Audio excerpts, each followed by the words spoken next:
We're trying to find sigma 1, sigma 2, and theta p, tau max, and theta s. I was not given a coordinate system, so I'll establish one that's easy to use here.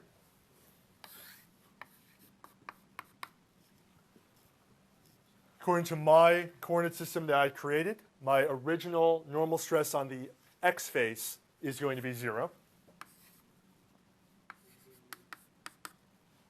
Normal stress on my original y face is a tensile 50 megapascals.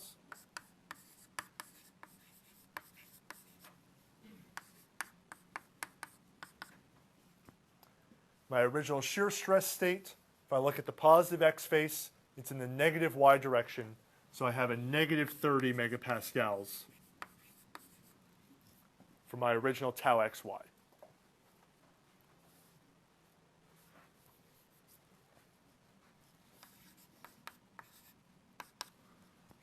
So first I can find what are the principal stresses going to be. Actually, I'll take a step back.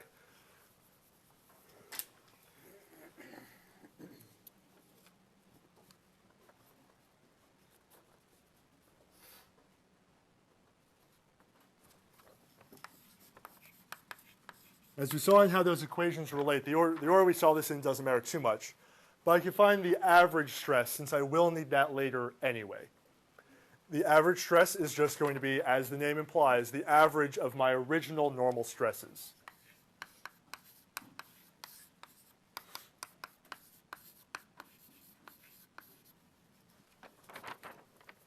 So the average stress is 25, positive 25 megapascals.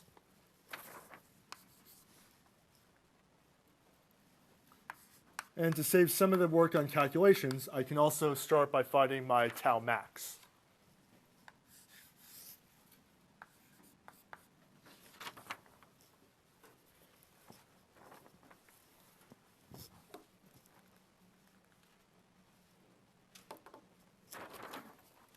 So this would be the square root of sigma x minus sigma y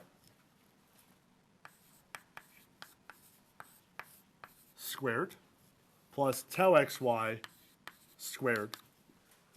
My tau max value, which I'll need later anyway, is 39.1 megapascals.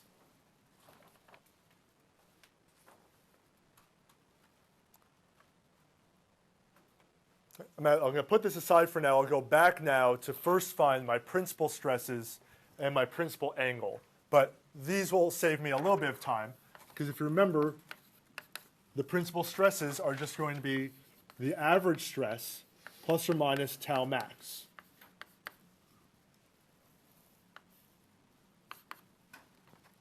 So my principal stresses will be 25 plus 39.1 is going to be 64.1.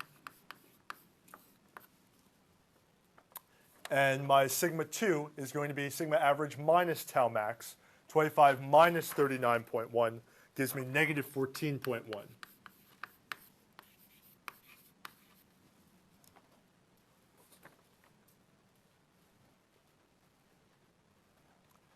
So I know what the normal stresses are for my principal stresses. I need to know how much do I have to rotate from my original orientation to get to my principal plane.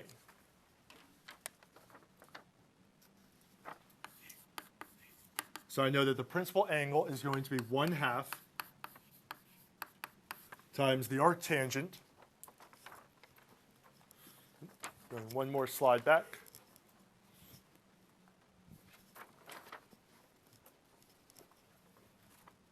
Of 2 times negative 30 over sigma x minus sigma y. That's going to be 0 minus 50. The negative signs cancel, so it's going to be the arctangent of 60 over 50 divided by 2. And I'll express this in degrees.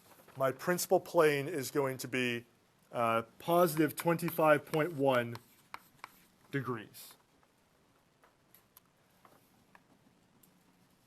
But it would also occur at 115.1 degrees because it's going to describe the same orientation, just a difference in what I'm calling my new x face and my new y face. But I really just need to worry about that first one to draw my picture, the 25.1 degrees, positive, meaning this one's counterclockwise.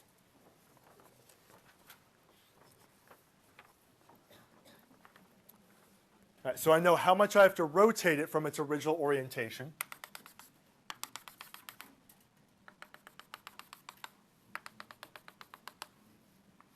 A positive or a counterclockwise 25.1 degrees.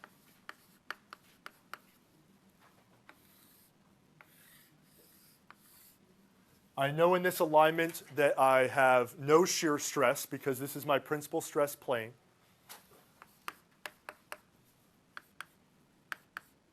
Now I know what the normal stresses are going to be, but I don't know which does the x prime face have the 64.1 or does the y prime face have the 64.1. So I have to do one more check to know which one has which. I now have to go back to my original stress transformation equations to see what's on, just for the easiest thing to do is find what is the stress on my new x prime face going to be.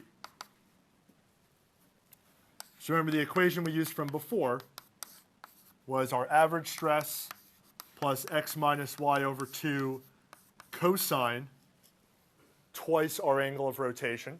So cosine of 50.2 degrees plus tau xy times the sine of 50.2 degrees.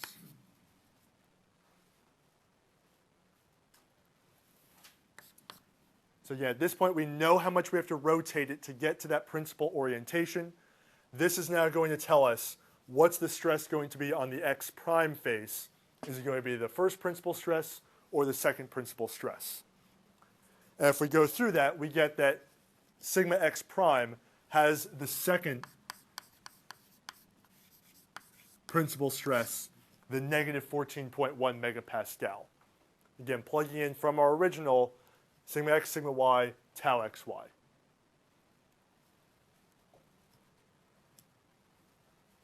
Knowing that the x prime face has sigma 2, now I can draw the rest of my picture. I have a compressive stress now on the x face of 14.1. And I have a tensile stress on y prime of 64.1. Again, in my principal orientation, no shear stress. But part B, I'm looking for, well, actually tau max I already found on my way to find my principal stresses. So should this, and this I know, this I know. I need to know what angle do I need to rotate to get to my shear, my max shear plane. So it's going to be 1/2 the arctangent of negative sigma x minus sigma y is negative 50 over 2 times tau xy is negative 60. So we're taking the arctangent of negative 5/6.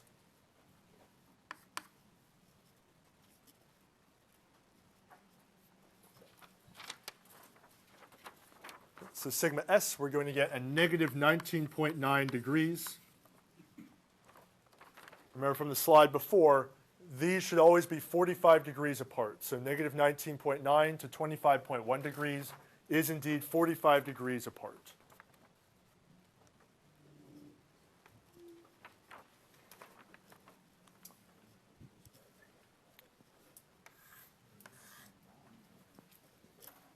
Right, we want to draw the orientation when we are in the maximum shear plane. We know that from our original orientation, we now have to go clockwise by 19.9 degrees. In our maximum shear stress state, all of the faces have the same normal stress, and they're all equal to the average stress. So on x prime and y prime, I will have a tensile stress of 25 megapascals. And I know the magnitude of what the shear stress is going to be 39.1, but this can only be positive since I'm taking a square root. I need to check the orientation of it or the direction of it using the, again, the transformation equation we saw the other day. So tau prime was going to be negative sigma x minus sigma y over 2 times the sine of twice this. Call it negative 40 for now. Plus tau xy times the cosine of, I'll just call it negative 40.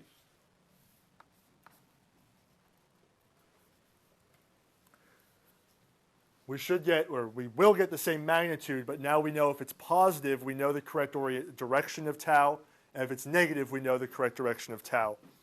Going through this, we get a negative 39.1.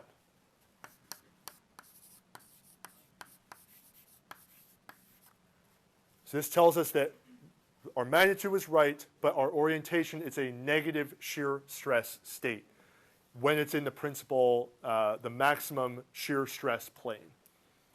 So that means on this new positive x prime face, it's going to be pointing in the negative y prime direction. Which means, again, we know the direction of everything else here.